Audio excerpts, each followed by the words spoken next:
Welcome in, everybody. It is a Saturday morning. Indiana's supposed to be on a bye week, but this morning we got some huge news in that Indiana head coach Curt Cignetti is staying in Bloomington through 2032. This morning, IU announced that Cignetti has agreed to an $8 million a year contract extension for 8 years with the added kicker of a $1 million retention bonus for each year that he is retained.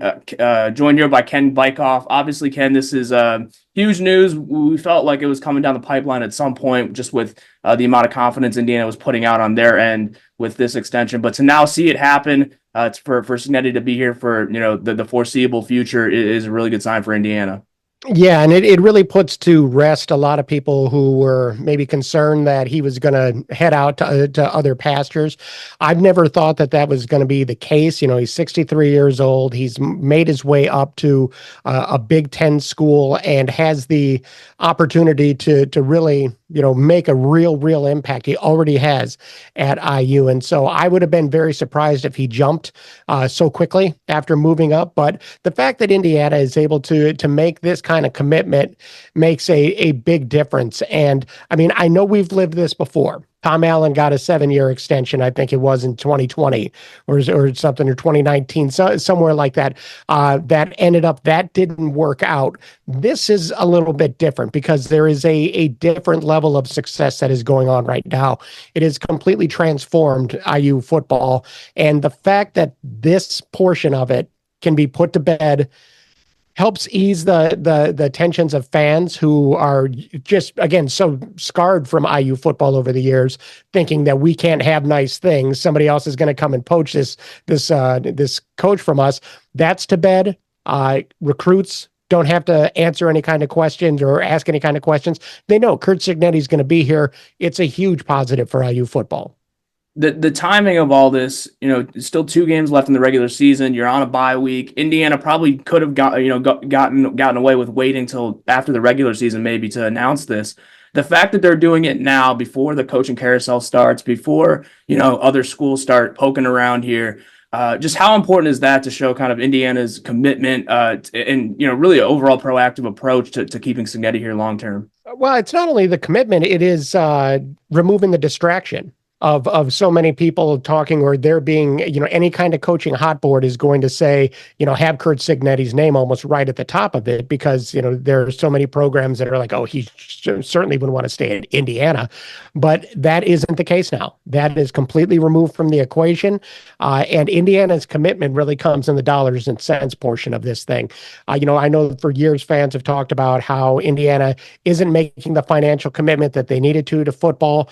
They've done exactly that. They've put their money where their mouth is, and fans have responded thanks to the wins by selling out the place. And it's become, look, a year ago, certainly neither you or I or anybody else covering IU football thought that the Hoosiers would be at this point where they are now. And the fact that we're here and we're talking about an extension, and that $8 million number that goes along with this contract, I think is really interesting because, look, I've been around for a long time. I remember when Bill Lynch was making six figures here, and not high six figures either. And so that was 17 years ago. And to see this kind of commitment, everything change. And not only are you holding on to a guy who seems to have the program going in the right direction, you're putting that money behind a guy who is already successful. He's not building towards success. He's already put together what is the most successful season in IU football history. And to get it done during the bye lets everybody just concentrate on the football. Yeah, I know a lot of people were curious about the financials here, and obviously, we'll get the whole contract at some point, the details and everything. I think a lot of people thought, does Indiana have the money to do? Indiana's always had the money to do this. Now it's whether or not they wanted to invest in football at a level that is, commensurate with top level Big Ten teams, or if somebody was deserving of it too. Yeah, that too, right? And we saw shades of it under Tom Allen, right, where they gave him that big extension, and then obviously the buyout kind of hurt them in the end. But it still showed a level of commitment that Indiana hadn't been at previously with football. Sort of a stepping stone to Cignetti in this extension. You've been here a long time. For Indiana to show this amount of commitment to football, the money's always been there, but for them to kind of put their money where their mouth is now, just how important is that from the athletic department standpoint as a whole? Well, it's critical just because it's that perception of IU football and that IU wouldn't do what it took to be successful in IU football. And we're seeing that absolutely isn't the case. Scott Dolson, found the money to get the buyout for Tom Allen. He got the guy that he wanted. And when the guy that he wanted was successful immediately, he found the money needed to make sure that he sticks around. And it isn't that he got into a bidding war with somebody else. It is he has made sure that we're not going to lose this guy to another program to come sniffing around because we weren't willing to make a commitment, right off the bat. That's why, just getting this done I obviously this has been something that's been in the works, but it's just smart. Just get it done. Don't leave it hanging out there. And now everybody could focus on just enjoying the season. And again, this is what you're selling to recruits. You're selling the being able to know Cignetti's going to be here. Now, I'm interested to see what kind of impact this will make on his assistants and everything that goes along with that. But I think IU pretty clearly has shown that it's willing to put the financial resources around at least the coaching staff. They've made some changes at Memorial Stadium that I think a ton more are needed. But the wins have brought out the fans. And so now that answer of what the chicken and the egg of when will the fans come? Will it be wins first or the fans show up? The wins came first. Cignetti got those wins. So his basket of eggs just got a lot bigger. Yeah. I'll read here the quotes from the press release. I'll just do President Pam Whitten here from the press release. Since arriving on campus, Coach Cignetti has been the architect of one of college football's greatest turnarounds and has shown the world that IU is a football school. Coach Cignetti exemplifies IU's goal to win in all that we do. The success he has brought to Indiana football is shining a light on all that is amazing about Indiana University. We are excited that Coach Cignetti and his wonderful family will be a part of the Hoosier Nation for many years to come. Now, a lot of programs can, the president might not be that involved with, at a higher level with the athletics here, but Pat Whitten from day one, she was there for the introductory press conference with Cignetti. She's been here, the whole ride. We've seen her on the sidelines at every single game this year. For her as the president to really kind of dive deep into the deep end here with football, which we haven't seen in the past at Indiana, that is also, a part of the discussion here about why Indiana is willing to commit so much to Cignetti. Yeah, I think that football is important to her. And I think she's a football fan. And, that is something that she's always been a part of the football program since she came on. I know that was one of the things about Michael McRobbie, former IU president, was that there was a perception that athletics weren't as important to him as maybe people felt that they should have been. Obviously, Pam Whitten, athletics are important, and I believe athletics are important. Anybody could just look at Butler and their enrollment numbers after they went to the Final Four a couple of times. Raising that profile is really, really important. And so, from a president standpoint, if you have something that is making your university in the news week after week after week in a positive light, I think is really, really important. And so that support is really key.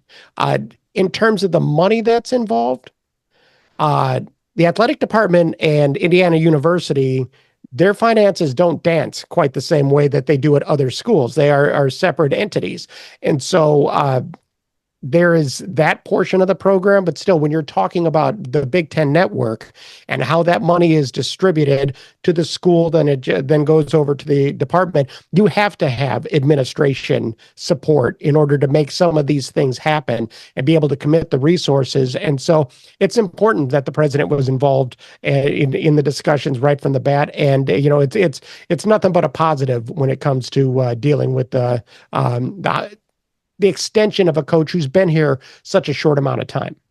Yeah, and we also have to give credit to Scott Dolson too here, right? Sure. Because obviously he was the guy that made the decision ultimately to fire Tom Allen, buy out that $20 million buyout that was attached to him. He found Cignetti on his own. Well, I don't know about on his own, but he really kind of spearheaded the hiring of Cignetti. And the whole time he's been nothing but confident in his hire, and we're seeing the payoff now. And for a guy like that, we saw what happened under Fred Glass. Obviously, he did a lot, for the facilities, but in terms of building a winning program, maybe he didn't have the same resources. He just couldn't find the coach that he needed. With Scott Dolson, it really feels like he kind of has a full grasp of where he wants to take this football program, and now he has the guy to do it. Yeah, he does. And, to credit Fred Glass at the very least, Kevin Wilson, which was a hire of his, and the Hoosiers did build the program. They went to a couple of bowls, and then when the time came that he wanted to make a change, felt it was necessary for multiple reasons, Tom Allen was there. And Tom Allen, look, I've said, a lot of times that year that Tom Allen was the defensive coordinator, he would be talking to us on a Monday, and I would think, I wish that was the head coach because of just his leadership and the way that he went about things. And Tom Allen was successful early in his tenure at IU, and then college football changed on him. And you had the transfer portal, you had NIL, and it changed what Tom Allen was trying to do. So the point is that Fred Glass found a guy that was starting to have success, but then things happened and Glass went away. So Glass also did a great job of changing the facilities. And after you're athletic director, nobody gets fired for building facilities. He made changes that needed to be made. Scott Dolson hasn't presided over the facilities changes. I think more are coming. I think that more are coming and more need to come. But he has done a very nice job, whether it is, holding on to Terry Moran, finding the right football coach, making the big boy moves that needed to be made. Whether it was finding buyout money for Archie Miller, finding buyout money for Tom Allen, that happened. And so he has shown the willingness to make those big boy moves. And so Dolson does deserve a ton of credit for doing things that, even if, your head says is right, the money that's involved is a whole different aspect of it. And Dolson has definitely been able to turn to his resources and make the moves that needed to happen. Yeah, he's really stepped up to the plate. And the facilities part here, and we don't need to get into this in a super macro level, but you have to imagine with these negotiations, that was one of the big parts of what Curt Cignetti was asking for was, we need better concourses, we need improved practice facilities, weight rooms, what have you. And we'll see kind of how all that plays out over time. Indiana sold out 4 home games this year. Money is up everywhere, concessions, just ticket prices, stuff like that. To be able to have that kind of influx of money, and then obviously the donor support you'd have to think is on the uptick as well.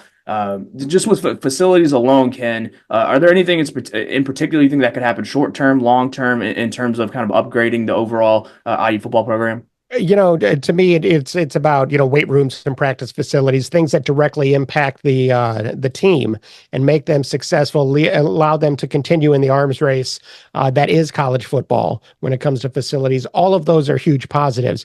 The longer term goals of upgrading Memorial Stadium, whether it be press box things, concourses, everything that goes along with it. That's a challenge in and of itself because you're dealing with a 64-year-old facility that there's been amazing changes over the past 20 years. Amazing changes. And I never could have imagined that this is what they were going to do for a facility that until 20 years ago, there hadn't really been very many upgrades. IU is a little bit behind when it comes to those upgrades, but they're getting there. You add the north end zone 15 years ago, you add the south end zone, you make it an actual bowl.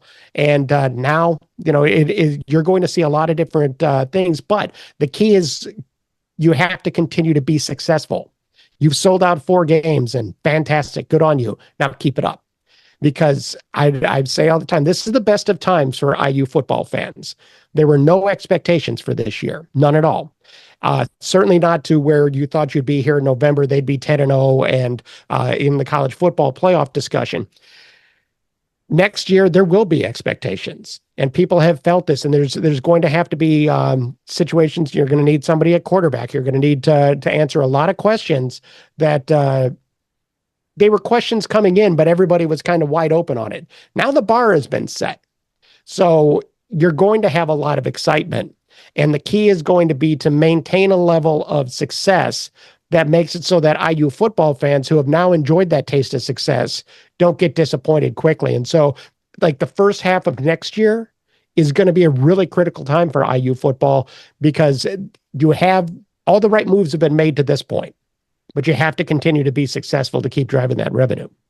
Yeah, obviously, one of the big components of that, building off of the success is obviously your coaching staff, right? And we've heard reports, we don't know the exact number yet, that there's going to be a nice boost to the assistant coaching salary pool this off season.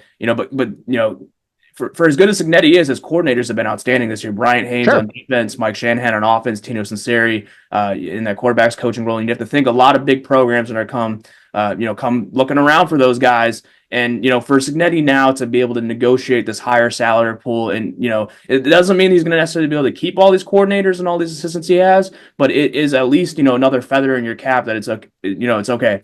The SEC might come calling for these guys, but now we can at least give you something on par with, what the rest of the nation can offer you. Absolutely. And not only that, but it has taken Indiana and made it a really attractive place to come because Cignetti is locked in. You know that he's the guy. He's had success everywhere that he has gone.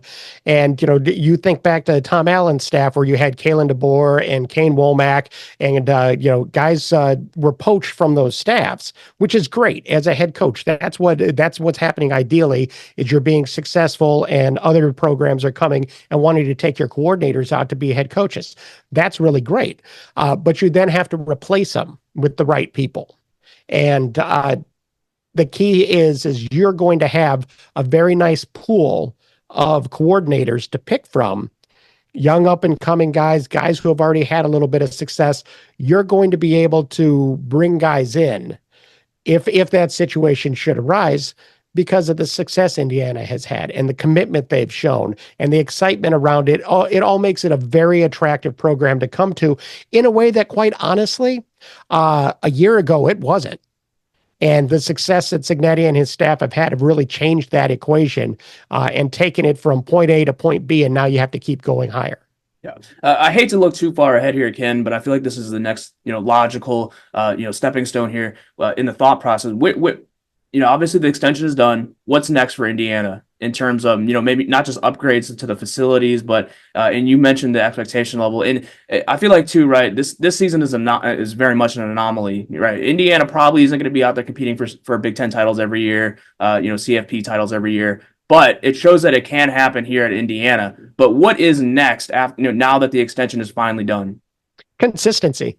I mean, that really is consistency. You have obviously this year that you have to go off of, but then you look to next year, and Indiana's football schedule next year is kind of set up to be pretty nice too. You look at their opponents, their Big Ten opponents next year are Illinois, Michigan State, UCLA, Wisconsin, Iowa, Maryland, Oregon, Penn State, and Purdue. So you don't have to play Ohio State. You don't have to play Michigan. Yeah, you have to play Oregon and Penn State. But what you've done is this year at least changed how the expectations of showing that you can compete with these teams. So next year, the schedule is not a killer either. And so you just need consistency.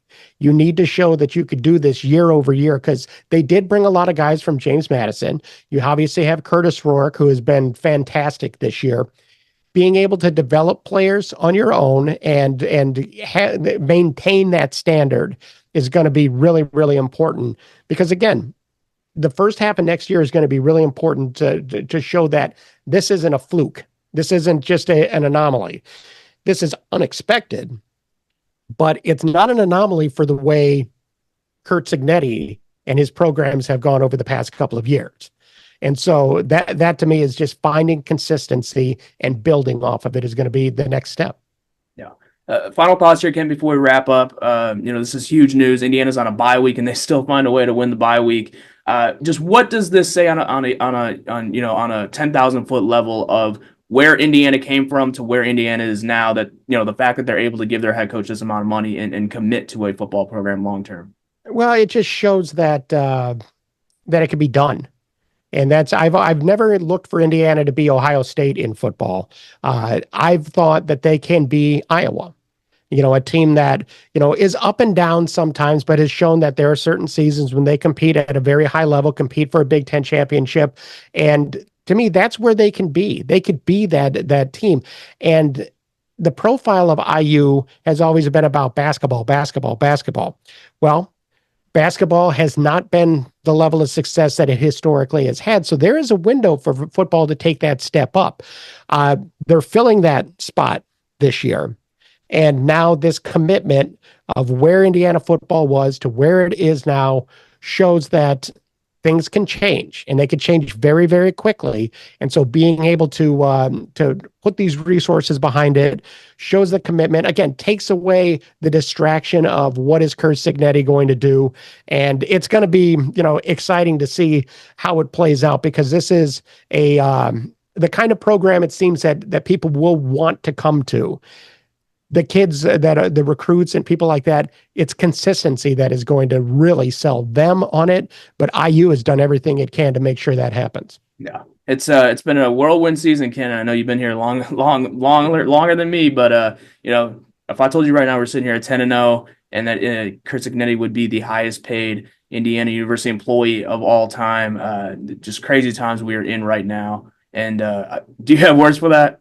Yeah, well, I mean, again, I did the Peegs post game live a couple of weeks ago after the Washington game. I was on the air for an hour. I did not talk about how they were in first place in the Big Ten, how it would impact their rankings or their college football playoff, because I wasn't mentally equipped to think in those terms. It was just, who is the next opponent? Who is the next opponent?